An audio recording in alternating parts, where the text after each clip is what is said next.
പ്രിയ സജ്ജനങ്ങളെ, സാദരനമസ്കാരം. വിശ്വവിജയിയായ വിവേകാനന്ദ സ്വാമികളുടെ ജീവിതത്തിലൂടെയുള്ള നമ്മുടെ യാത്ര തുടരുകയാണ്.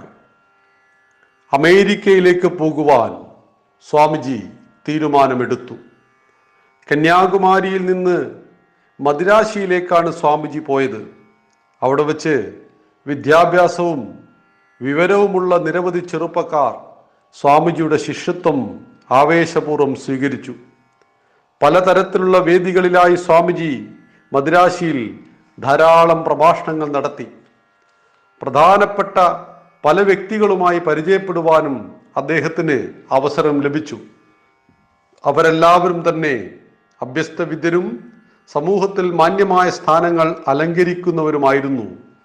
താൻ അമേരിക്കയിലേക്ക് പോകാൻ ആലോചിക്കുന്നതായി സ്വാമിജി അവരോട് പറഞ്ഞു. അതുകേട്ട് അദ്ദേഹത്തിൻ്റെ യുവശിഷ്യന്മാർ വളരെയേറെ ഉത്സാഹഭരിതരായി. ഉടൻ തന്നെ സ്വാമിജിയുടെ യാത്രക്കാവശ്യമായ ധനസമാഹരണവും അവർ തുടങ്ങി. ആ സമയത്താണ് ഗേത്രിയിലെ മഹാരാജാവ് തൻ്റെ രാജധാനിയിലേക്ക് സ്വാമിജിയെ വീണ്ടും ക്ഷണിച്ചത്. അദ്ദേഹം സ്വാമിജിയുടെ യാത്രയ്ക്ക് വേണ്ട ഒരു 1-ാം ക്ലാസ് ടിക്കറ്റ് തൻ്റെ ഉപഹാരമായി സമർപ്പിച്ചു. കാനഡയിലേക്ക് പോകുന്ന ഒരു കപ്പലിലായിരുന്നു സ്വാമിജിയുടെ യാത്ര. യാത്രക്ക് ആവശ്യമായ മറ്റനവധി സാധനങ്ങളും മഹാരാജാവ് തന്നെയാണ് ഒരുക്കി കൊടുത്തത്. മാത്രമല്ല, സ്വാമിജിയെ വിവേകാനന്ദ എന്ന സന്യാസനാമം സ്വീകരിക്കുന്നത് ഉചിതമായിരിക്കുമെന്ന് അദ്ദേഹം നിർദ്ദേശിക്കുകയും ചെയ്തു. സ്വാമിജി ആ നിർദ്ദേശം അതേപടി സ്വീകരിച്ചു. പിന്നീട് അദ്ദേഹം പ്രശസ്തനായത് വിവേകാനന്ദൻ എന്ന പേരിലാണ്. 1893 മെയ് 31-ാം തീയതി സ്വാമി വിവേകാനന്ദൻ ബോംബെയിൽ നിന്ന് കപ്പലിൽ യാത്ര തിരിച്ചു. കപ്പൽ സിലോൺ, സിംഗപ്പൂർ, ഹോങ്കോങ് എന്നീ തുറമുഖങ്ങളിൽ നങ്കൂരമിട്ടു. തുടർന്ന് ചൈനയിലേക്കും ജപ്പാനിലേക്കും സഞ്ചരിച്ചു. ആ സമുദ്രയാത്ര സ്വാമിജി പൂർണ്ണമായും ആസ്വദിച്ചു. അവസാനം കപ്പൽ കാനഡയിലെ വാൻകൂവർ തുറമുഖത്ത് ചെന്നെത്തി.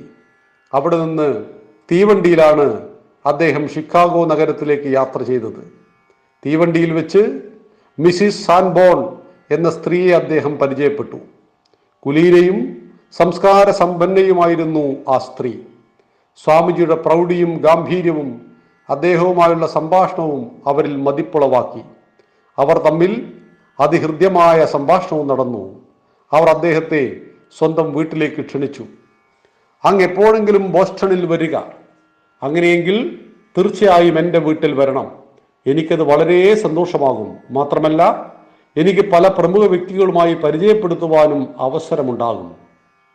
ജൂലൈ മാസം പകുതിയോടെയാണ് സ്വാമിജി ഷിക്കാഗോയിലെത്തിയത്. തികച്ചും അപരിചിതമായൊരു പുതിയ ലോകം. അദ്ദേഹം ഷിക്കാഗോ ലോക വ്യാപാരമേള നടക്കുന്നിടത്തേക്ക് ചെന്നു. അവിടെ തന്നെയാണ് സർവമത സമ്മേളനവും നടത്താനുള്ള വേദി ഒരുക്കിയിരിക്കുന്നത്.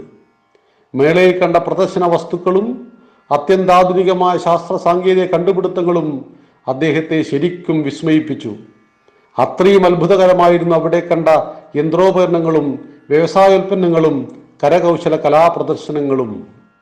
ഏതാനും ദിവസങ്ങൾ കഴിഞ്ഞ് സ്വാമിജി സർവമത സമ്മേളനത്തിന്റെ വിവരങ്ങൾ അന്വേഷിക്കുവാനായി അവരുടെ കാര്യാലയത്തിൽ ചെന്നു.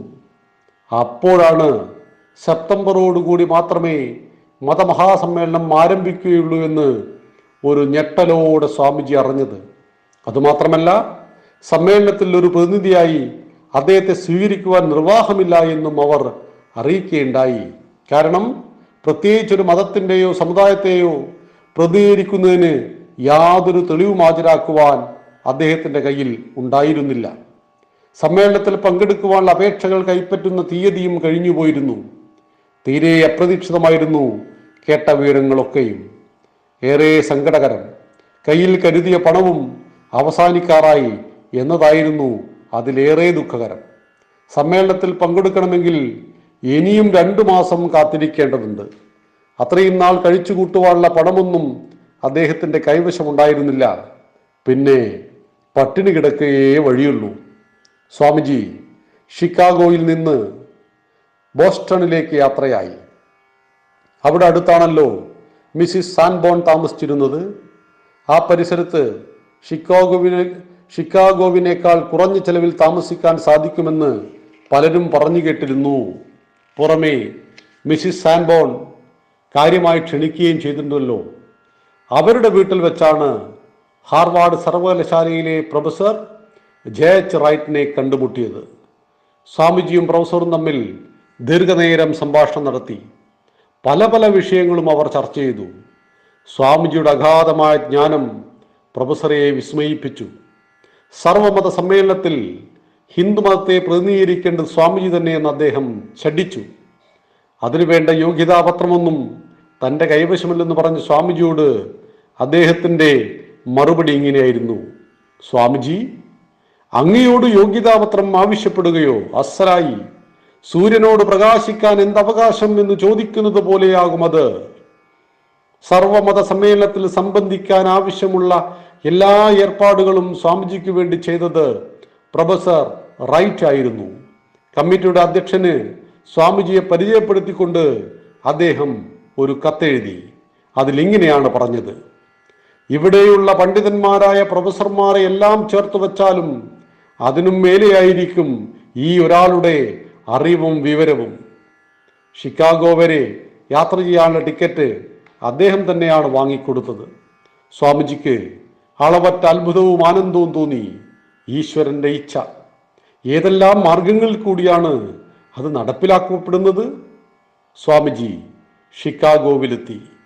അപ്പോഴാണ് മനസ്സിലായത്, സർവമത സമ്മേളനത്തിൻ്റെ കമ്മിറ്റിയുടെ മേൽവിലാസം എങ്ങനെയോ നഷ്ടപ്പെട്ടിരിക്കുന്നു. ഇനി എവിടെ പോകണമെന്ന് സ്വാമിജിക്ക് ഒരു രൂപവുമില്ലായിരുന്നു. നല്ല ക്ഷീണം, പോയി വിശ്രമിക്കുവാനൊരിടമില്ല. വഴിയോരത്ത് കിടന്നിരുന്ന വലിയൊരു കാലിപ്പെട്ടിക്കുള്ളിരുന്ന് ആ രാത്രിയിൽ വിവേകാനന്ദ സ്വാമി മരങ്കോച്ചുന്ന തണുപ്പിൽ ആ ഷിക്കാഗോ തെരുവിലെ കാലിപ്പെട്ടിക്കുള്ളിൽ അദ്ദേഹം ആ രാത്രി കഴിച്ചുകൂട്ടി. രാവിലെ എഴുന്നേറ്റ് അദ്ദേഹം നടക്കാൻ തുടങ്ങി. തെരുവിൻ്റെ രണ്ട് ഭാഗങ്ങളിലും സമ്പന്നരായി താമസിക്കുന്ന വലിയ വലിയ വീടുകൾ. സന്യാസിമാർ ചെയ്യുന്നത് പോലെ ഓരോ വീട്ടുവാതിക്കലും ചെന്ന് ഭിക്ഷ യാചിച്ചു. പക്ഷേ ഒരാളും കരുണ കാണിച്ചില്ല. വേലക്കാർ പോലും മോശമായിട്ടാണ് പെരുമാറിയത്. കാരണം ഭിക്ഷാടനം പാശ്ചാത്യ ദേശങ്ങളിൽ വളരെ മോശമായിട്ടാണ് കരുതപ്പെട്ടത്. എന്തു ചെയ്യണമെന്നറിയാതെ തളർന്നിരുന്നു. ഈശ്വരൻ തന്നെ ഒരു വഴി കാണിച്ചു തരും, കാത്തിരിക്കുക തന്നെ. പ്രത്യേകിച്ചൊരു ദൗത്യവുമായാണ് ഈശ്വരൻ തന്നെ ഇവിടത്തേക്ക് എത്തിച്ചത്. എങ്കിൽ അത് സഫലമാക്കുവാനുള്ള മാർഗവും അവിടുന്ന് തന്നെ കാണിച്ചു തരുമെന്ന ദൃഢപ്രതിജ്ഞയോടും കൂടി ഒരു നേരത്തെ ഭക്ഷണത്തിനു വേണ്ടി ആ വിവേകാനന്ദ സ്വാമികൾ അലഞ്ഞു. ഈ പവിത്രമായ ധർമ്മത്തെ ലോകത്തിൻ്റെ നെറുകയിൽ പ്രതിഷ്ഠിക്കുവാനുള്ള വിവേകാനന്ദ സ്വാമികളുടെ അമേരിക്കൻ യാത്രയിൽ ഷിക്കാഗോയിലെ ലോകമത മഹാസമ്മേളനത്തിൻ്റെ തലേ ദിവസം അദ്ദേഹം കഴിച്ചു കൂട്ടിയത് ഒരു കാലിപ്പെട്ടിക്കുള്ളിലായിരുന്നു.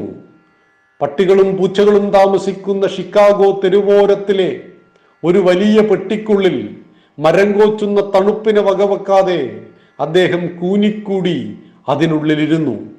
പിറ്റേ ദിവസം രാവിലെ കത്തുന്ന വയറുമായിട്ട് ഒരു നേരത്തെ ഭക്ഷണത്തിനു വേണ്ടി ഷിക്കാഗോയിലെ സമ്പന്നന്മാരുടെ വീടുകളിൽ അദ്ദേഹം അലഞ്ഞു.